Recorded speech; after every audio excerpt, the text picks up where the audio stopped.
Okay.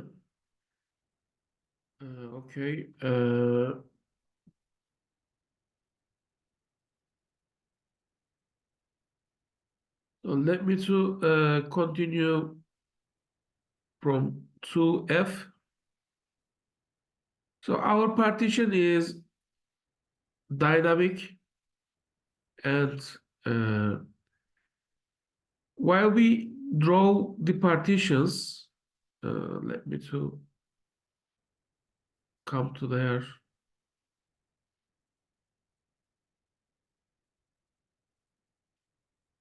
Our process size, our memory size was 30, and process size will be 3, 4, 3, 2, 4, 5. Total process size is 21 megabytes. So when we uh, when we when we put all 6 processes, still we have 9 megabytes empty space. Okay. In part D, it is asking, explain what will happen if the last process size is changed from 5 to 6. I mean, instead of 5 megabytes, what will happen if the last process size is 6 megabytes? So when it is 6 megabytes, in this scenario, I mean, in dynamic partition, it will fit. It will fit if it is 10 megabytes as well, because we are creating the partition according to the process size. So if we have enough space, which we have, there will be no problem.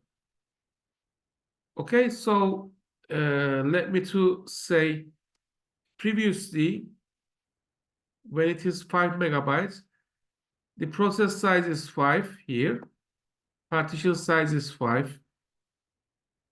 Okay, and remaining memory will be 9 megabytes, because if you add all of them, it will be 21. 21, 30 minus 21, it will be 9. So we have still 9 megabytes of empty space. So in this question, it is saying, what if the last process is not 5 and it is 6 megabytes? So if the partition size is 6 megabytes, a process size is 6 megabytes, so partition size will be 6 megabyte as well. So there will be 8 megabyte of free memory. So still we have space to fit it. So in the question, in the beginning of the question, we are saying that the memory size is 30.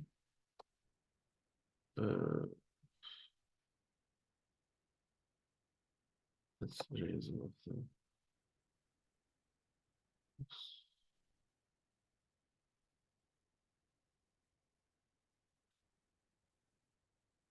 Let me to show you. This is question 2. In the beginning of the question 2, it is saying that the memory size is 30 megabytes. Okay, this is how I found it. By the way, I'm just trying to show you how it is working. You don't need to calculate it, by the way. You can just think that if it is a fixed partition, if it is dynamic partition, so memory size, process size, according to the process size, the operating system will arrange a partition. Okay, if my process size is 6, partition size will be 6. If my process size is 10, partition size will be 10. So in this question, we can say that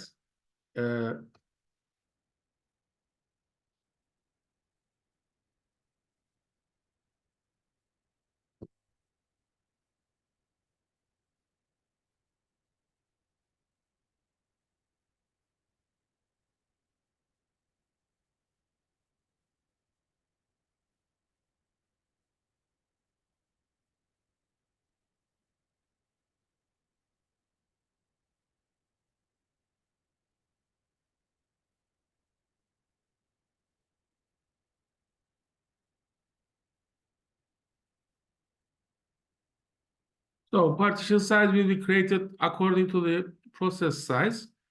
So if my process is 6 megabytes, so partition size will be 6. So it will fit, or it is possible to enter to the memory, we can say. This one is clear.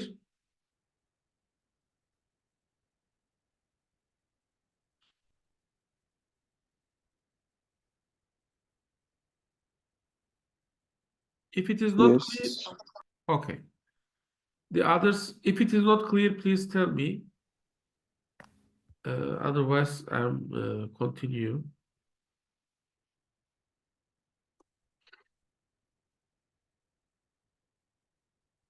So, in our memory management chapter, the first one was fixed partition. The second one is dynamic partition. But dynamic partition has a problem because when you start a computer, you can't say that your memory will work only once. Okay, so when you create according to the coming processes first time the memory, and then the next, think about that some of the memories, some of the processes finish execution. So let's say 3 megabyte of process finished execution. That 3 megabyte of partition will remain there. So after a while, it will be similar to the fixed partition because you created the partitions according to the first coming processes.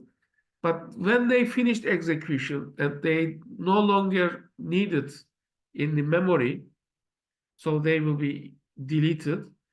For the next coming processes, it will be like fixed partition because we will have some partitions that we created for the previous processes. So to just fix this problem, they started to use compaction, which compaction simply means we are separating the processes and the empty parts of the memory. Okay, so in dynamic partition or fixed partition, in the beginning fixed partition, and after a while in dynamic partition, there will be some unused parts in the memory. But when you use compaction and separate always the used parts and the parts that we have processes, so we can more efficiently use our memory. So, and this question is related to compaction. Let me to draw it and you will understand better. So assume that the memory size is 20 megabytes. Okay. And the system is applying the compaction technique. So let me to write here.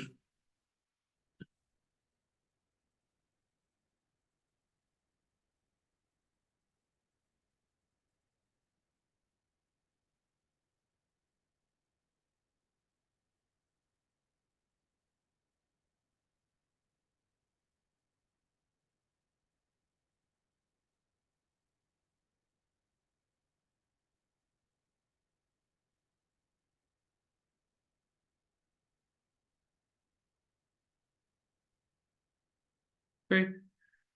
Compaction, by the way, I'm not going to ask you the explanations of this, but you have to know how it is working to solve this problem. So in compaction, it means separating the processes at the unused part of the memory. So let's do it, and you will understand better. Illustrate the view of main memory if three processes with 4, 2, and 4 megabytes arrives. So let's say my memory is 20 megabytes. Not let's say, it is saying in the question here. So 4 megabyte process comes, I will put it here. 2 megabyte process comes, and again 4 megabyte process comes.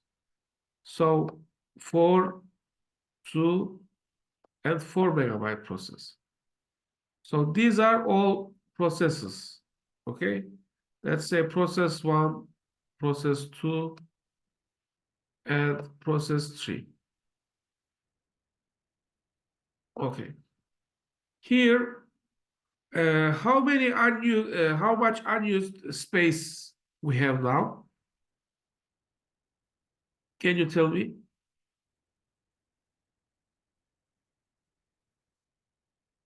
Yes.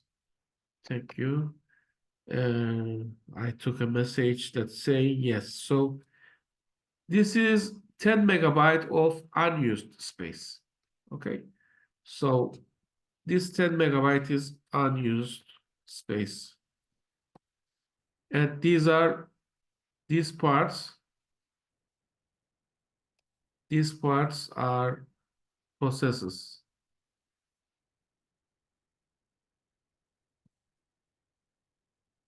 So the first part, it is asking me to show the view of main memory. So when you put the processes are coming, you will put the first 4 megabyte here, 2 megabyte of process here, and then other 4 is here. So this is the answer of 3A. Okay. If this one is clear, I will continue.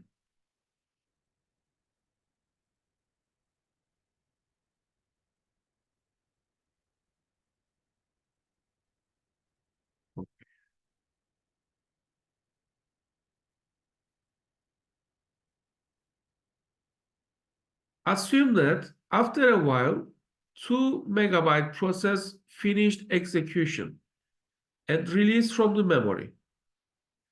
It is something like that. Let's say, let me to draw it again.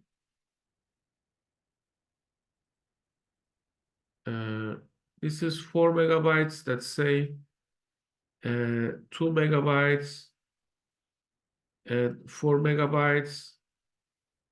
And we have empty space of 10 megabytes. Okay. These are all processes. These are all processes.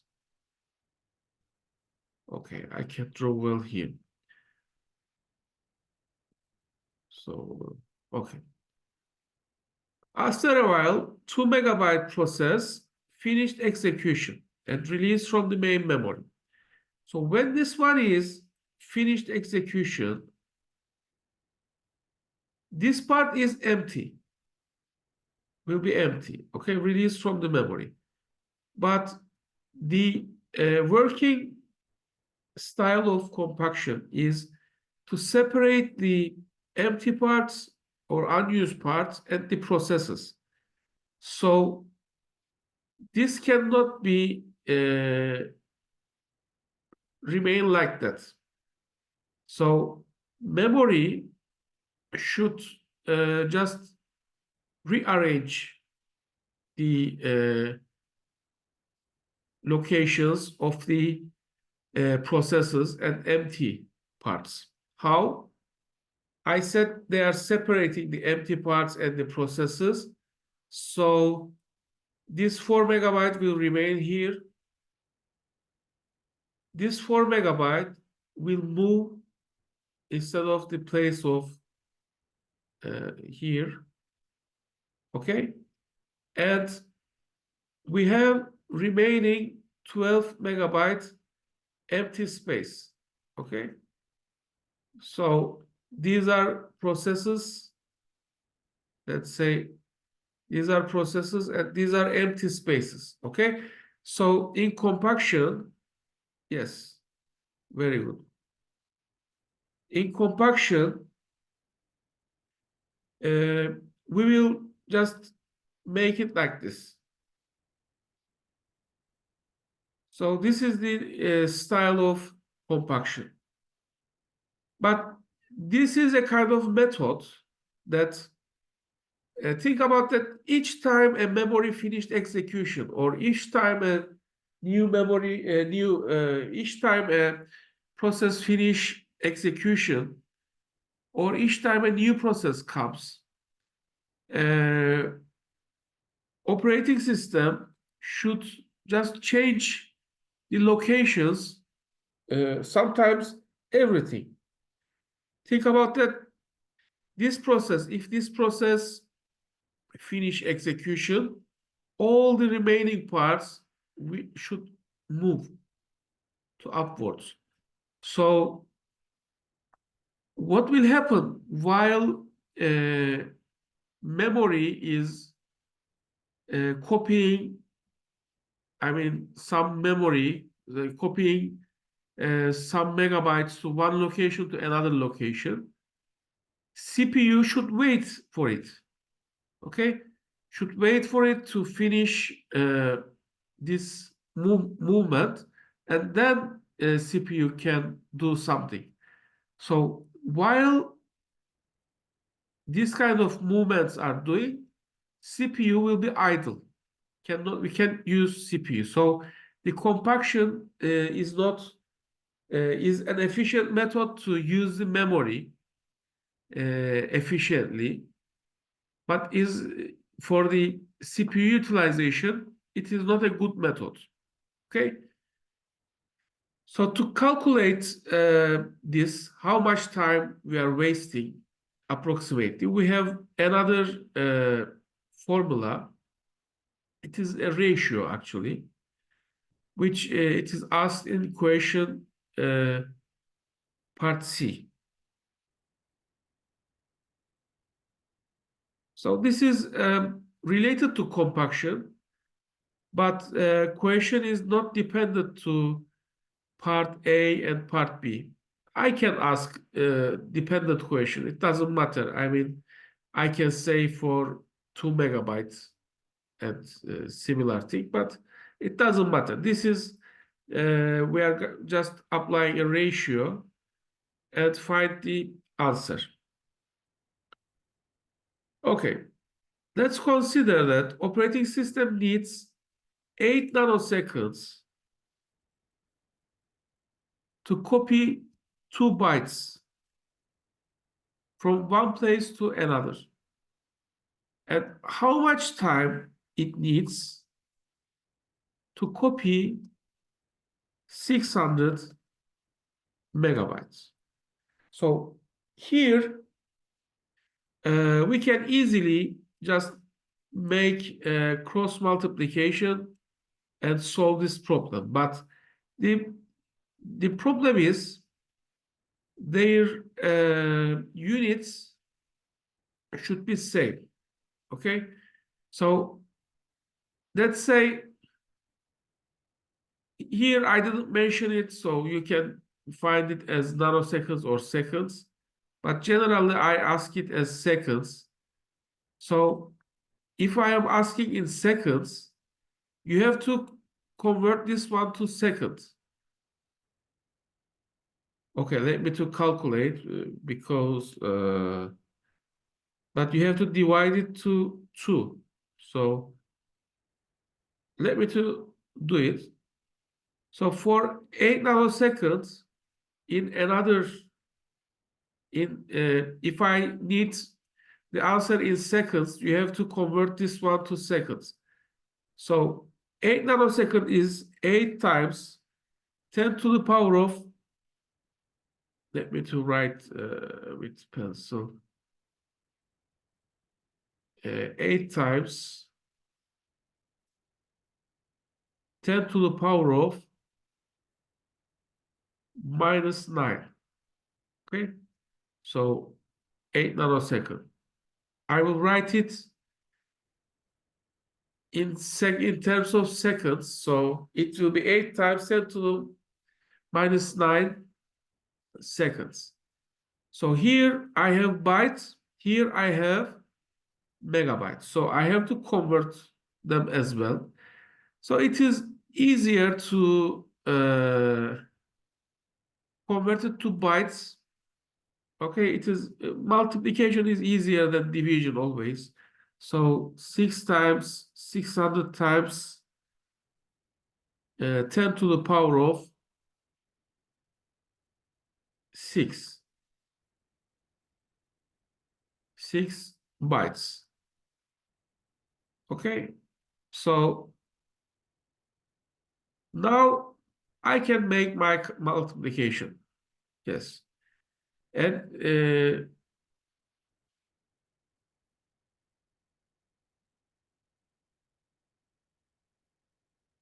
so how I can do it? The time needed is equal to 8 times 10 to the power of minus 9 times 600 times 10 to the power of 6. I multiply this one with this one, and I have to divide it to this one. So I will divide by 2. So 8 times 600 is 4,800. Divide by 2, it will be 2,400 times minus 9 plus 6. As you know, the exponentials we are adding in multiplication. So it will be 10 to the power of minus 3. So when it is minus 3, I have to move 1, 2, 3 points. So it will be 2.4. And what is the term? Because of I am looking for time and I convert it to seconds, it will be seconds. Okay, so it is 2.4 seconds. So just you have to convert it to second.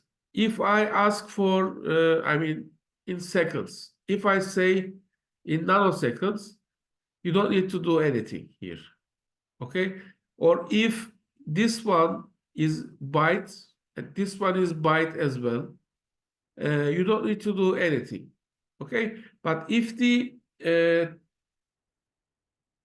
the units are not same, you have to just make this modification. Is it clear? Yes. Yes. Okay. So I will continue from round robin.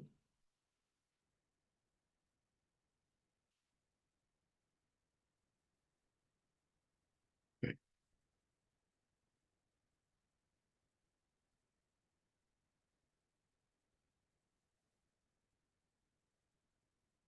Make it a little bit smaller. Okay. So please listen carefully because it is not easy to do it. I mean, by using in online lecture. So in round robin is a preemptive version of first come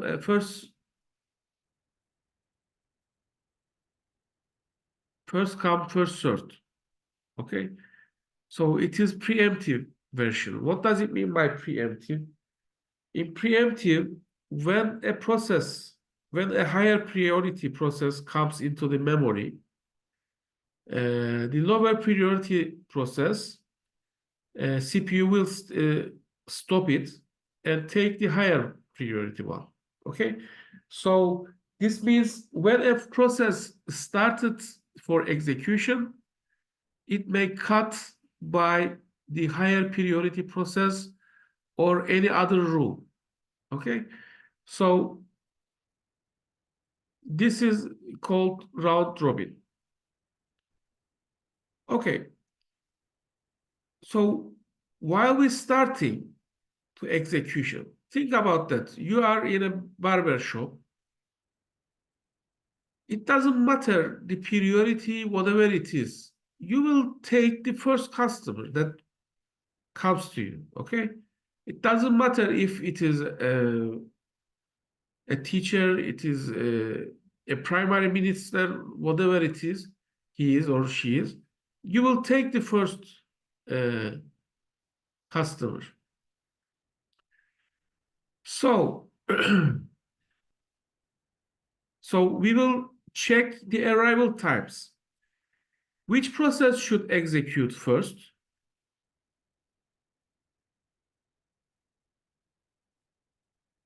Which process should execute first here?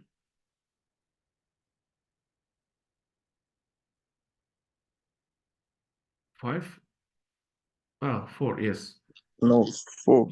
P4, yes.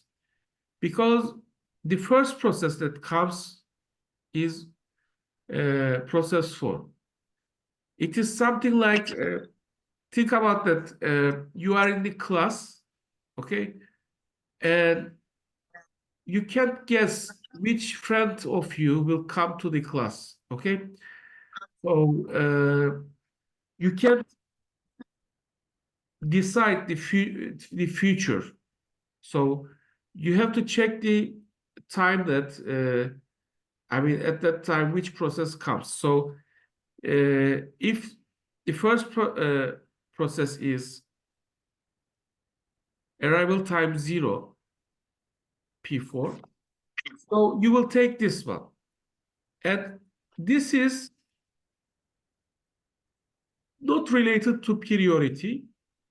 It is related to something like multitasking, which if you remember that we were dividing the tasks to some quantums and we are just running each of them one after the other. So user thinks that all the tasks are running simultaneously, but it is not like that. We are dividing. So we are doing the same thing here. So in Gantt chart, we will write P4 and how much time it will execute? 3 nanoseconds. Why? Because time quantum is saying that. Normally, the burst time is 8. But the burst time is 8, but because of we are running in checking by time quantum, it will be 3 nanosecond or 3 units. We said 3 units, let's say 3 units. So here, the order of execution is P4. It is important to write the order of execution because you can follow which one will come next. So what will be the second process?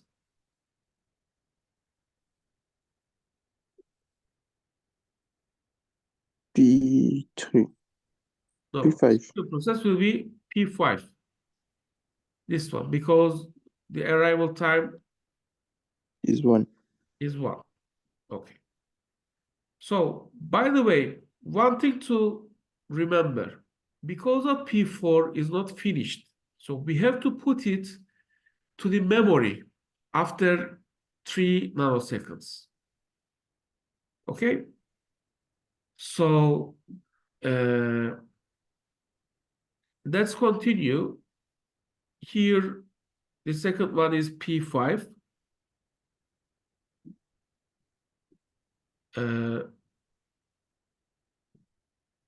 It is 6 nanoseconds. But let me to so why 6? I will tell you, but let me to first make look when time is 0, P4 is arrived, okay? And when time is 3, because it executes 3 nanoseconds, because time quantum is 3 units, so I have to put it back when time is 3. So when P4 is, but where I have to put it, P4 is executed, okay? But it still have 8 minus 3, 5 units for execution. So then P5 will be execute because it is time 1. Then P3 will be come into the memory, and then P1 will be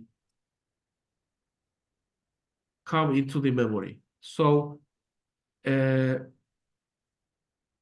mean, while process 4 is executed 3 nanoseconds and need to put it back to the memory because it will need to execute 5 units more. It will find these 3 processes there. Did you understand me? Because when time is 3, P5 and P3 and P1 is already arrived into the memory. So to put, because P4 is not finished, to put P4 again, I have to put it here. So let's say this is the order of execution from left to right. So we have 5 units left to finish. So P5, P3, and P1 is waiting for execution. And after 3 nanoseconds, P4 will be put and wait for execution again. Did you get here? No. Okay. Let me to start over. Okay. I think this is clear. The first process is P4. Yes? And how much time it will execute?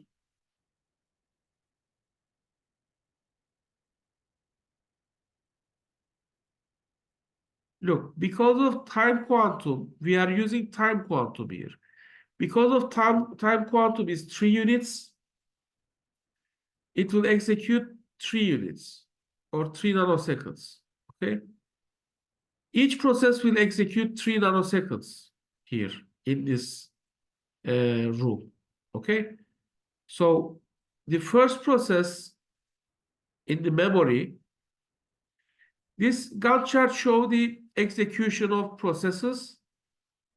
This is shows the memory, the order of execution. So when P4 is here and executed after 3 nanoseconds, if the burst time was 3, I don't need to put it back to the memory again. But because of its burst time is 8, we have still 5 nanoseconds to 5 nanoseconds more to execute. But when process, think about like that. Uh, your barber said all of you, everyone, that I will cut each person's hair 10 minutes. Okay? So you came to the barber, he started to cut your hair. After 10 minutes, you still not finished cutting your hair. Still, for example, need 10 minutes more to cut. But barber says, okay, my rule is I can cut only 10 minutes, so you have to wait. So you look around and you will see that 3 other people came into the barber and they are waiting. So barber should take that 3 people and then barber will take you again. Okay? So it is similar. Here, after 3 units or 3 nanoseconds, P5, P3, and P1 will be inside main memory. Okay? First, P5 comes when time is 1. Then P3 comes when time is 2. And then P1 comes when time is 3. And after that, you can put P4 into the queue again. Okay? And of course, your remaining, the burst time is 5 units or 5 nanoseconds now. Is it okay now?